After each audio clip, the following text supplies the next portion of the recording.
Queridos hermanos, queridos amigos del Instituto Raspanti, hoy quiero compartir con ustedes la historia del cristianismo en Japón, en especial cómo se transmitió la fe a través de los cristianos ocultos en el tiempo de persecución en Japón. Es para mí una alegría poder estar en comunicación de esta forma con ustedes. Yo soy el padre Renzo de Luca, misionero en Japón, provincial de los jesuitas, aquí en Japón en este momento, argentino, y quiero también darles las gracias a ustedes que me dan esta oportunidad de acercarme a Argentina, a ustedes, y a través de esta narración, también acercar un poco los lazos de Japón y Argentina en estos tiempos.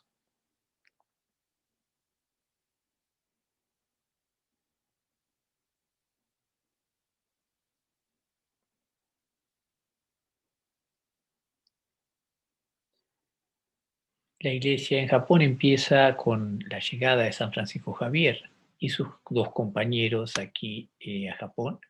Eh, este documento que estamos viendo ahora en la pantalla es la declaración del Papa de aquel momento, en 1540, que le dio a San Francisco Javier y a los que vinieran, digamos, a esta zona del planeta, le dio como potestad, digamos, como no había obispos ni gente que estuviera a cargo de la misión aquí, ellos tenían la capacidad de empezar nuevas misiones, etcétera, etcétera, digamos, ¿no? Tenía un poco como un poder especial dado por el Papa.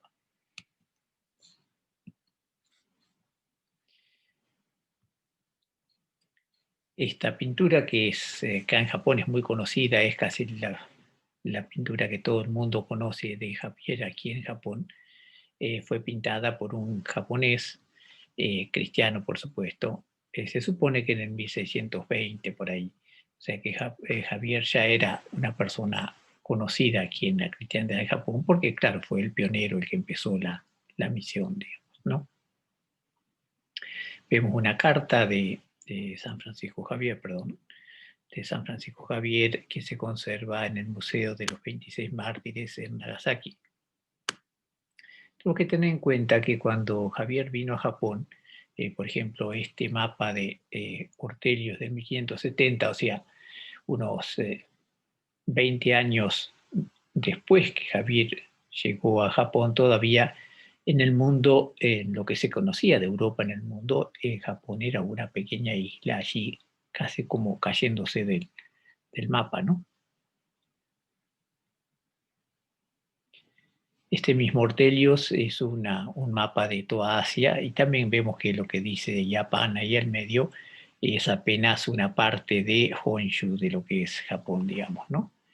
La parte de Okinawa se conoce bien, la parte de Kyushu un poco, y después ya está todo lo que Miyako, lo que sería la capital de aquel momento, entonces Kioto, era una pequeña islita. Toda la parte de Honshu está, digamos, copiada, no está aquí presente en el mapa, ¿no? O sea que eso era lo que se conocía en Europa, de Japón, de toda Asia, digamos. Ya en el 1595, o sea, ¿no?, 50 años después de la llegada de Javier a Japón, ya hay un concepto de Japón mucho más cercano al nuestro. Tal detalle que Corea aparece como una isla, no como una península. Claro, en aquella época, cuando no había pintura aérea, no había mapa aéreo, digamos, entonces había que escribir lo que se sabía, digamos, ¿no? El Papa Gregorio XIII le encarga a los jesuitas misioneros de aquella época, ya esto después de la época de Javier, pero le encarga que empiecen a crear centros educativos, colegios, parroquias, etcétera, digamos, ¿no? Es una pintura imaginaria de este encargo del Papa Gregorio XIII. Dentro de lo que hizo el Papa con todas sus obras, en el grabado este de 1600, ya después que el Papa murió, digamos, consideran, se recuerdan las obras que él hizo. Y dentro de esta pintura, de todo lo que él hizo en el mundo, digamos, se rescata estos 5 cortes, digamos, donde se habla de la venida de los que recibió a los embajadores, los niños que vinieron desde Japón fueron a Roma en el 1585, y después las distintas instituciones educativas, ¿no? El colegio de Arima, de Funai, de Uzuki, de Asuchi, digamos, ¿no? Ya veremos un poco más de esto después. Cuando se habla de seminario, lo que sería ahora el seminario menor, digamos, hay que tener en cuenta que iba cambiando por la persecución, digamos. En el 1580 empiezan 2 seminarios, uno en Arima y otro en Asuchi, o sea, uno en la parte de Kyushu y otro en la parte de Kioto, que después se va moviendo, digamos, de acuerdo a las persecuciones. En el 1587 se unifica, y después unificado como está, aún así va cambiando hasta que en 1614, cuando se expulsan todos los cristianos, pasa a Macao, se disuelve, no hay seminario hasta ya la época de Meiji, cuando vienen los misioneros franceses de Japón.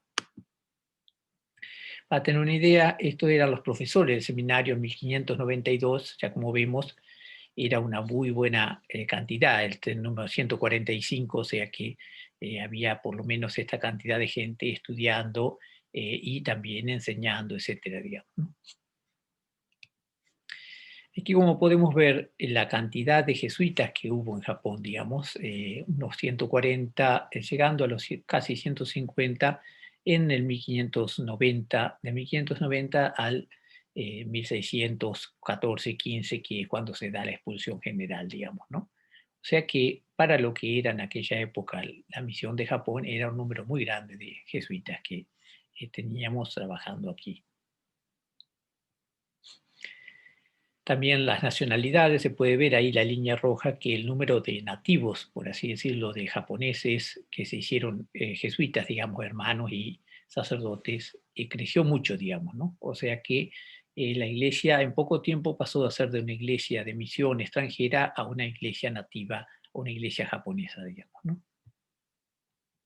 Para darse una idea, como aparece aquí, digamos, el número de cristianos, en el 1614, cuando se da la expulsión general, había casi ya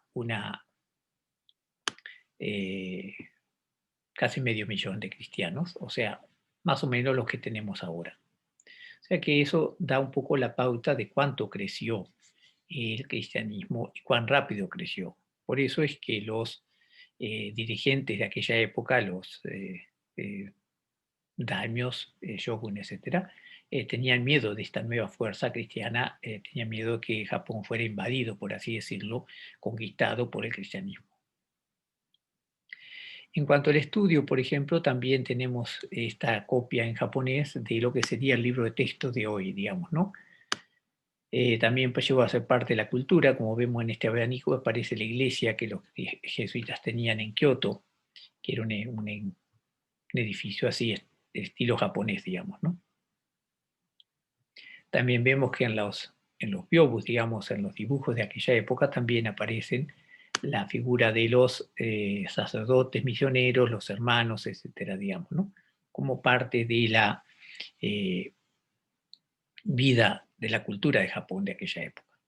También, por ejemplo, aquí tenemos otro detalle, que están vendiendo rosarios, digamos, ¿no? También celebrando misa. Este biobo no se sabe de qué época es, pero se supone también que es del 1600, 1620, una cosa así, digamos, ¿no? Porque ya después de 1614 no había sacerdotes que celebraran, por lo menos en público, la misa. Dentro de la relación entre Japón y Europa, sobre todo Japón y el Vaticano, tenemos la Embajada de los Cuatro Jóvenes, de los cuales Nakaura Julián es beato, que fue beatificado en el 2008. Estos 4 jóvenes con el padre Mezquita van hasta Roma, ven al Papa y después vuelven, digamos, ¿no? Una misión que dura casi 10 años en total, pero fue un encuentro, digamos, dar a conocer el Japón y dar a conocerle a los japoneses lo que era Europa, lo que era el Vaticano. Esta una de las cartas que ellos dejaron en Imola, en Italia, una carta de saludo, digamos, con la firma de los 4 jóvenes. Había daimios cristianos también. Un daimio es un guerrero, un gobernador también, o sea, es político y militar a la vez, pero había muchos daimios cristianos, y en el caso de Takayama Ukon, que ahora que fue beatificado, digamos, hace unos 5 años, es un estilo, digamos, de, digamos, dirigir al pueblo y a la vez dirigirlo cristianamente, ¿no? Es una de las cartas que escribió Takayama Ukon. Hosokawa Gracia, otra de las, también una mujer noble, que también fue perseguida por ser cristiana en su época, digamos. Ella siempre protegió al cristianismo, a los cristianos. En aquella época también se tradujeron al japonés muchas obras piadosas, digamos. Aquí tenemos una parte, por ejemplo, de lo que dice de la oración, digamos, ¿no? Y tenemos también que los cristianos le escriben a Roma, a los generales de la compañía, etcétera, pidiendo indulgencia, ese tipo de cosas. O sea que había un contacto con Roma, con Europa, fluido, digamos, ¿no? O sea, la iglesia ya era parte de la vida misma de Japón, y Japón estaba, digamos, dentro de lo que sería la iglesia universal, digamos, que se conocía en Europa. Contra esto viene la expulsión del cristianismo, la persecución. Toyotomi Hideyoshi, que era uno de los que unificó Japón en aquella época, prohíbe el cristianismo en el 1587, pero hasta el 1590, digamos, por un tiempo vieron, digamos, querían ver los gobernantes qué era lo que pasaba, digamos. Cuando vieron que el cristianismo seguía creciendo, entonces se decidieron a la persecución, digamos. Este es el camino de los 26 mártires. Los 26 mártires son el primer grupo oficialmente muerto, digamos, martirizado por ser cristiano. Caminan todo el tiempo desde Kioto, que era la capital, que es el lugar donde los arrestan, digamos, hasta Nagasaki, porque Nagasaki era una ciudad cristiana, digamos. O sea, la idea era para que vieran cómo los mataban y que la gente se, digamos, dejara del cristianismo, digamos, ¿no? Un poco era escarmiento público, digamos. Tengo una pintura que hay en México, en Cuernavaca, que representa también el martirio. Como ustedes sabrán, dentro de los 26 mártires hubo uno mexicano, Felipe de Jesús. Detalle del martirio. En aquella época, en el 1590, Nagasaki era una ciudad mucho más chica de lo que era ahora, pero como ven acá todos los cuadros rojos, los círculos rojos son iglesias o instituciones religiosas, o sea que era casi toda la ciudad era cristiana. Este es el lugar del martirio. En este momento está la iglesia y el museo con el monumento, es todo un santuario nacional. Es el lugar donde murieron ellos y también el lugar de peregrinación de todo el país y también de mucha gente extranjera también. Del interior de la iglesia, del santuario. Y dentro del santuario tenemos estas reliquias de Juan Goto, Pablo Miki y Diego Quisay. De los 26 había 3 jesuitas. Estas son las reliquias de los 3 jesuitas. Claro, la iglesia está a cargo de los jesuitas. Entonces, evidentemente, era más fácil para los jesuitas tener reliquias de los correligionarios. Certificado que dice que el padre Morejón recibió esa reliquia y él certifica que son auténticas. También esta reliquia con sangre de los mártires que se conservó por mucho tiempo en el extranjero y ahora está también en el Museo de los Mártires. Tomás Kosaki, de los 26 había uno de 14 años. Tomás le escribe una carta de despedida a su madre, esto es una estatua, en Mihara, que es uno de los lugares donde ellos pasaron antes de llegar a Nagasaki. Este contenido de la carta se ve cómo él se hace cargo, digamos, de sus hermanos Mancio y Felipe, que no vengan a mano de gentiles, dice, o sea, que recomiendan la fe, ¿no? O sea que un muchacho de 14 años ya estaba no solo preparado para recibir la muerte, sino también se acordaba de sus hermanos, de su madre, etcétera, digamos, ¿no? caridad cristiana, digamos, muy, muy rica y a la vez un corazón muy grande, ¿no? Los artículos, los documentos del martirio quedaron escritos y se mandaron.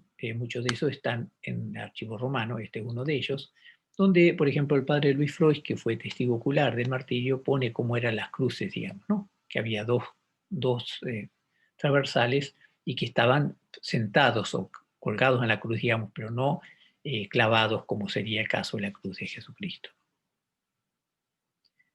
Un mural que describe un poco el camino de ellos desde Kioto hasta Nagasaki, va como subiendo, digamos, ¿no? Estatua de Pablo Miki también muy grande que hay en el museo. Otra más. Y en aquella época cabe decir que no fueron solo los 26 mártires, sino que hubo muchísimos martirios. Se considera que hubo miles en todo el país. Y en el lugar de Nishisaka, el lugar donde murieron los 26 mártires, también, por ejemplo, este gran martirio del 1622, mueren 53 mártires todos juntos. Como ven, aquí tenemos dominicos, franciscanos, jesuitas, laicos, etcétera. Cantidad de gente que murieron juntos por conservar el cristianismo y por declararse cristianos.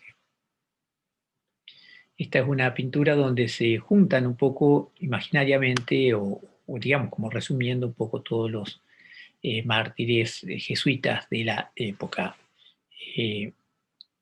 Se considera también que hubo unos 100 mártires, un poco más, un poco menos, de jesuitas, nada más que de jesuitas en Japón, y por supuesto laicos miles, digamos, y de las otras órdenes también, digamos. Pero para darles una idea, digamos, cómo esto se conservó, se conoció también en Roma, ¿no? Durante la época del cristianismo también la parte cultural, digamos, artística, por ejemplo, esta imagen de la Virgen, que está pintada en papel japonés, en papel de arroz, y que se considera los cristianos ocultos conservaron por mucho tiempo como tesoro, digamos, ¿no? Durante la persecución también muchos cristianos escribieron a Roma pidiendo oraciones y, digamos, como jurando fidelidad al Papa, digamos, ¿no? Tenemos aquí muchas, digamos, son como juramentos de fidelidad y también se pide oraciones. Está la parte japonesa, la versión japonesa y una traducción en inglés con la firma de este documento que vemos, por ejemplo, más de la tercera parte, de las dos terceras partes de los que firman aquí después mueren mártires. Y muchos de esos han sido beatificados ya. Esto es en la tiempo ya de la persecución en Unzen, donde había agua de sulfurias. Por supuesto que esto es imaginatorio, pero de todas formas indica un poco el lugar, digamos así, ya aterrador, que era el lugar donde los martirizaban, ¿no? De esa época también conservamos algunas cartas de los mártires japoneses, en este caso del beato Nakaura Julián. Como él había estado, era uno de los 4 jóvenes que fue a Europa, conocía bien latín y portugués. Esta carta está escrita en portugués. Y el original se conservó en Roma, porque él escribió esta carta a Roma, y de ahí, digamos, desde Roma vino, ahora está en el Museo de los 26 Mártires en Nagasaki. Esta es una imagen de la muerte de Nakaura Julián, los ponían boca abajo, digamos, entonces iba muriendo lentamente, digamos, una tortura muy, muy cruel, digamos, ¿no? También en esta época, 1675, cuando se publica este libro, también ya se conocían los nombres. Por ahí ven Julianus Nakauras Reñón Chapune. O sea que se conocía a pesar de que se supone que no había intercambio de personas y demás, pero la información pasaba, digamos, ¿no? Esto en Macao, por ejemplo, como verán, cajones llenos de huesos, que son todas reliquias de mártires japoneses. Claro, como todo lo que quedó en Japón se terminó destruyendo, etcétera, entonces los cristianos empezaron a sacar del país, a exiliar, por así decirlo, reliquias de los mártires. Algunas de ellas después han vuelto a Japón. Llegamos a la época entonces del cristianismo oculto. Por ejemplo, esta pintura era del último tiempo del cristianismo abierto, digamos, por así decirlo. Algún pintor japonés que pone aquí donde está el círculo están San Ignacio y San Francisco Javier eh, adorando al Santísimo Sacramento, ¿no? Como verán después, en la época de la persecución, cuando no había cristianismo abierto ni cristianismo oculto, se conservan estas imágenes que copian un poco esa antigua, pero la disfrazan, digamos, para que no sea tan evidente, digamos, que era copia de esta imagen, ¿no? Pero claro, los cristianos que habían conocido esta imagen de los 15 misterios rosario, evidentemente conocían que se trataba de eso, ¿no? También durante la persecución ponían dentro de este vaso, este jarrón, digamos, que es para conservar el ocha, el té japonés, digamos, se guardaban este tipo de imágenes, se ocultaban, digamos, ¿no? Y parte de eso, por ejemplo, ha sobrevivido la persecución y ahora se conserva como, digamos, objeto de valor, digamos, cultural. Como verán, hay de todo, hay pedazos de hostia, hay pedazos de rosario, digamos, lo que quedaban, alguna cruz medio rota, etcétera, digamos, todos los elementos de devoción popular. También llegado el momento, hacían estas imágenes, por ejemplo, de San Ignacio, grabada en una caparazón de hostia, digamos, ¿no? De ostra, digamos, como no tenían metal o no podían importar desde afuera medallas, las hacían ellos recordando o copiando lo que tenían. Llegó un momento que para ocultar el cristianismo, por ejemplo, usaban estas imágenes budistas y decían que le rezaban a este señor, digamos, que representa a Cristo, digamos, ¿no? Que dice que, por ejemplo, está muy flaco porque ayunó 40 días por nosotros, etc. Hacían como una relectura del cristianismo de alguna imagen que era budista y que no era cristiano, pero los cristianos la usaban para rezarle a Cristo. Vemos aquí una de las ceremonias en Nagasaki. Ya en este momento no se oficia más, pero en el 1995 todavía este señor Iwamura, perdón, hacía esta celebración, digamos que se supone que es tradición. Cuando no hubo más sacerdotes, entonces una persona que era elegida por la gente, por la comunidad de cristianos oculto, hacía esta celebración que es un recuerdo de la misa, no es consagración ni mucho menos, pero recuerda, digamos, los gestos de el sacerdote en la misa, ¿no? Esta celebración tenía lugar en muy pocas ocasiones, por supuesto, porque para evitar que fuera conocido si los oficiales llegaban a pensar que esto era cristiano, por supuesto había persecución y martirio. Pero como ven, se parece mucho a digamos, a lo que movimientos de un sacerdote en la misa.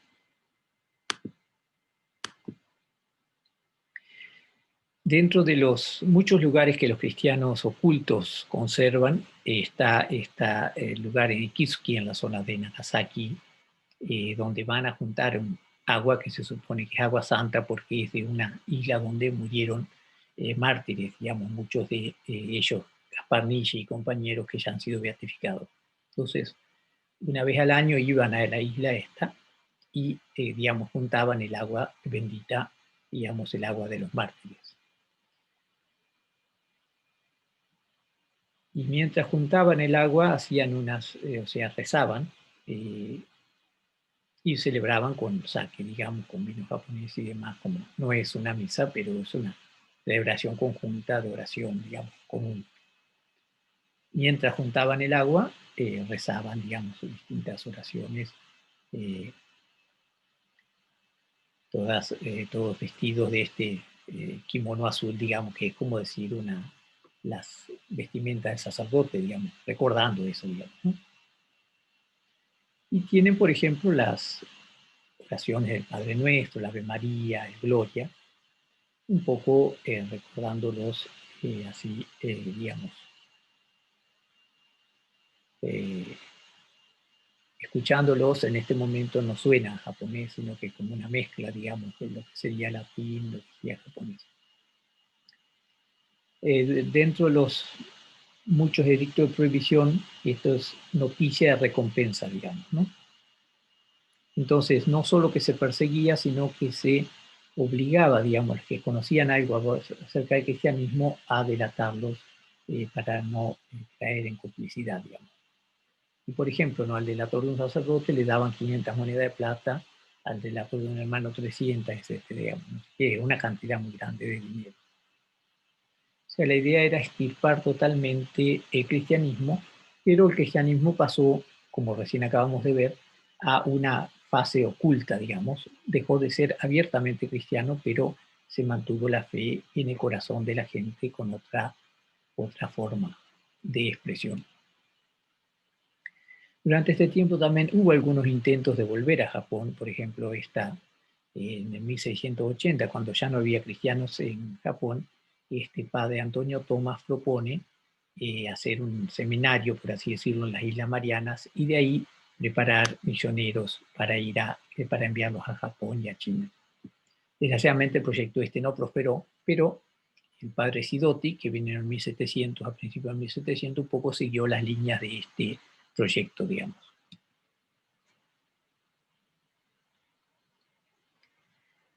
Durante la persecución también otra de las formas de descubrir si había cristianos o no era el fumier, digamos, lo hacían pisar una imagen santa como renuncia pública, digamos, no, que esa persona no tiene nada que ver con Cristo, con la Virgen, etc. Recién ya en el 1880 en adelante los misioneros de la Misión Extranjera de París vienen a Japón y entonces se da el reencuentro de los cristianos, que es la famosa iglesia de Oura, que en este momento es monumento nacional en Japón, donde las mujeres piadosas de la zona de Urakami van y le preguntan al padre este nuevo. Ellos no habían visto un padre, por supuesto, hacía 300 años que no había un padre en Japón. Entonces le hacen tres preguntas, ¿no? Si reconocían al Papa como cabeza de la iglesia, si reconocían a la Virgen como Madre de Dios y si estaban casados o no, digamos. Estas tres preguntas eran para diferenciar, digamos, de los cristianos protestantes que estaban también empezando a venir a Japón, digamos. O sea, durante tanto tiempo ellos conservaban claro qué era la distinción entre católicos y protestantes y cómo distinguir si un sacerdote era sacerdote o no, digamos. Después se da, ya una vez que cantidad de gente, cientos de personas vuelven de cristianismo oculto a cristiano abierto, empiezan así toda la gente, toda la comunidad a hacer las iglesias, a hacer de vuelta el culto abiertamente. Esta foto también es del tiempo de la guerra, digamos, cuando quedó todo destruido, aún así la cantidad de gente que se juntaba para rezar, digamos, ¿no? Esto ya en el 1962, cuando se inaugura el lugar del monumento de los 26 mártires, digamos, ¿no? Una fiesta muy grande, eran los 100 años de la canonización de los 26 mártires.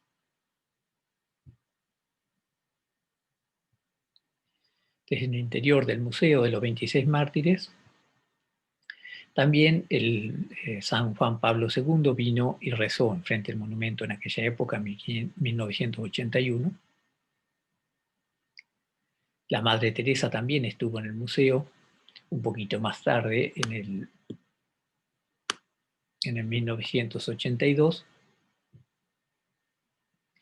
Después el cardenal Soca, a los 400 años del martirio de los 26 mártires, trae un mensaje del Papa Juan Pablo II diciendo que recordaba la visita que había tenido en este monumento. En el 2008 se da la beatificación de los 188 mártires, entre los cuales están Acaura Julián del Cayablé, y de los que están también muchos de los que firmaron los documentos que acabamos de ver. O sea que esta historia del martirio sigue presente y se sigue celebrando entre nosotros. Para terminar, vamos a escuchar lo que el Papa